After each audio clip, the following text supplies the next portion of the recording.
So it's me, Suresh Basvi, working as a math assistant in a municipal high school, Kadapa. Day 2, second assignment, and second one, my best loved person. My favorite loved person. My favorite loved person is Lord Krishna. No doubt he is the best teacher till now, as I know. Lord Krishna, the great healer and teacher. Lord Krishna, the great healer and teacher. Lord Krishna was a great teacher of knowledge as well as healer.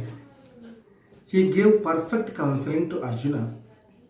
Here I mentioned that Arjuna is the best disciple in the world. So he gave perfect counseling to Arjuna when he was in the state of anxiety, state of acute anxiety, confusion and indecisiveness, or in other words, a state of despondence.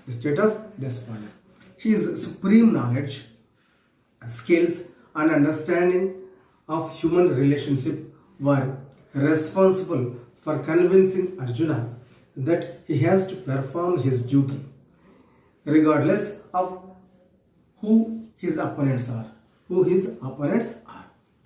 There are 7 basic principles which one must learn from teachings of Bhagavad Gita to get. If one wants to the right state of mental and physical strength, these are also the principles used in learning the art of any counseling. Now we are treating as counseling. These are all from Bhagavad Gita. These teach us the qualities of a good teacher and a good student.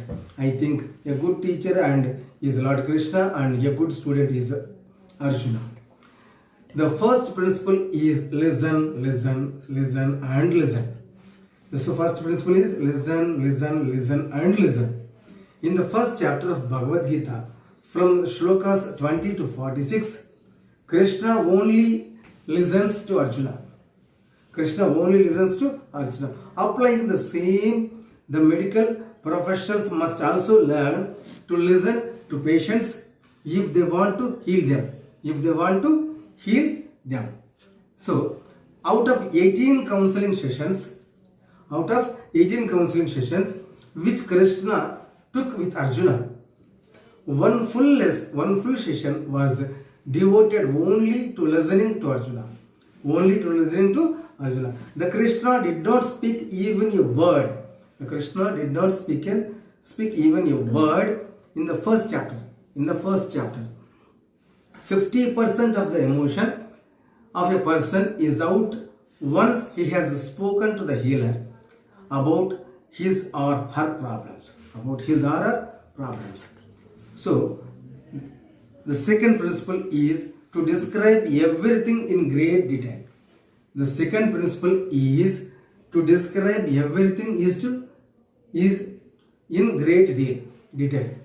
Chapter 2 is one of the largest counseling sessions between Arjuna and Krishna, where Krishna discusses in great detail about all aspects of life.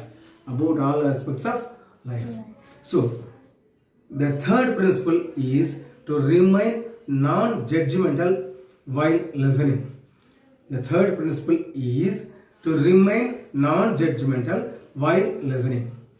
This is beautifully described in chapter 2, shloka 10. While listening, Krishna did not show any signs of anger. To Arjuna, even at that extremely difficult moment.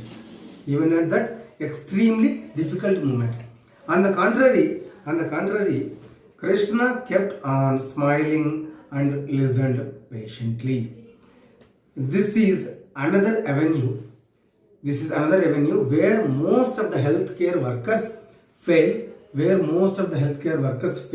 in their relationship with the patients.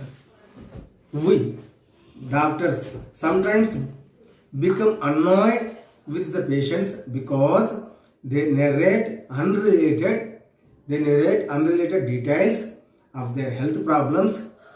We need to understand and appreciate their predicaments.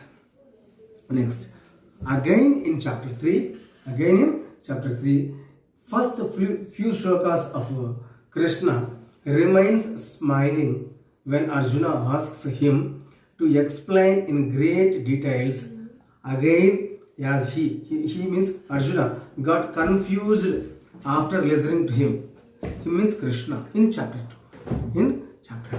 The fourth principle is that every answer should be validated by reasoning. Throughout next 17 chapters of or 18 counseling sessions between Arjuna and Krishna, incorporating 700 questions and answers, Arjuna was given proper reasoning, either experiential or based on sound logic. Krishna never forced Arjuna to believe in what he was saying without getting convinced about it. The fifth principle is that of fear on one side and repeated resonance on the other side. Krishna creates fear by his Virata Swarupa, that means magnified form, on one side, but simultaneously reassures Arjuna on multiple occasions. Firstly, when he said that he will appear whenever there is adharma, meaning thereby that whenever there is injustice, someone will come and set it right. In terms of healer, the doctor should convincingly say that wherever there is a complication, I will be there. Wherever there will be complication, I will be there. Again on chapter 18, shloka 65, Krishna says that anyone who takes conscious decisions and interprets things with full devotion, there is no reason why he or she should not become happy or healthy. He again assures Arjuna that he is going to be successful. Both creating some fear and reassuring a person are necessary in life. For example, if patient is under treatment, the doctor must create fear of not taking medicines regularly and simultaneously reassure not to worry if any complications occur. So the sixth principle is to summarize whatever one has taught.